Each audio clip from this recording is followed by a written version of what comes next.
Hi, it's Neva at timeforinvesting.com, and this is Rachel. I'm a work-at-home mom, so in some of my videos you'll see her. So today I want to share with you, it's a tip on when you sometimes to problem solve and help out a seller, you need to close on a property before the current tenant leaves.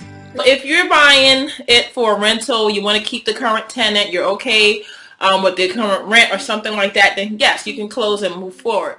But sometimes if you're buying a house, or you want to buy a house, and you really want to buy this house, renovate it, and then resell it, which at that point you want the tenant to move, or maybe that tenant, like we had one, it was the landlord was, renting to like a family member. The family member is paying like $700 rent. Average rent in the neighborhood was like $2,500. There's no way we're going to buy that, try to keep the same tenant and raise the rent to $2,500 and think they can afford it.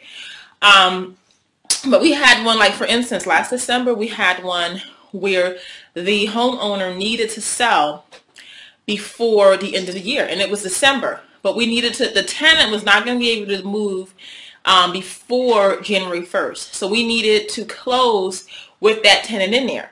However, in this situation, this was a situation where we did not want to keep that current tenant and we wanted the tenant to leave. So here's a strategy that you can do in these type of situations. Excuse me. You close on the house, okay? What you want to do, because you're going to close on the house, everything's going to go through. You're going to be the new owner, everything, okay? But what's going to happen in those closing documents, what you're going to negotiate, you need to negotiate that some of the money will be held back until that tenant moves. So for instance, say, we close December 31st and we agree to hold back $20,000 until the tenant moves. The tenant has 30 days to move. That money sits there until that tenant moves. So we close, the property is ours. The seller gets all the proceeds minus that $20,000. Then the title company holds that $20,000. You want the title company, Lord, you want them to hold the money. Just a neutral, a neutral party. We don't want to hold it, and we don't want the seller to hold it. So then we keep up with the tenant if we need to help the tenant move or whatever within those 30 days. This has worked, and the reason why we do this now is we've been burned before where tenants haven't moved, or we've even had a situation where we bought a house and then the tenant, the tenant was a sister. The tenant was a sister. Somehow there were some relatives there, and they were saying that the seller didn't have a right to sell the house. We ended up having to go to court. What you want to do when you negotiate that held back money, it needs to be enough that both sides are going to work to get the tenant out. So if it's like $5,000, $10,000, $15,000, something where the seller is going to help you as well work to get the tenant out. And then what happens if something happens within that 30 days, the way it needs to be written, the agreement, within that 30 days, if that tenant does not move out and we need to take legal action to start an eviction and things like that, the money for those things comes out of the money that was held back.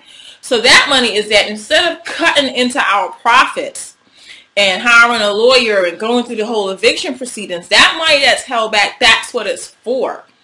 So that's why I'm saying it's enough that both sides are trying to help each other, especially like if it's a family member of the seller, they can sometimes, kind of help you to get the seller out. So that's just my tip for us that, we've learned the hard way, and it's great. And for instance, that situation in December last year, we were able to close before, to meet the seller's deadline, because what happened was taxes were going up January. He said, listen, I don't want to pay, more taxes just because we closed a few days later. So we totally understood his point, but also need to protect ourselves. So just a quick tip that you can use.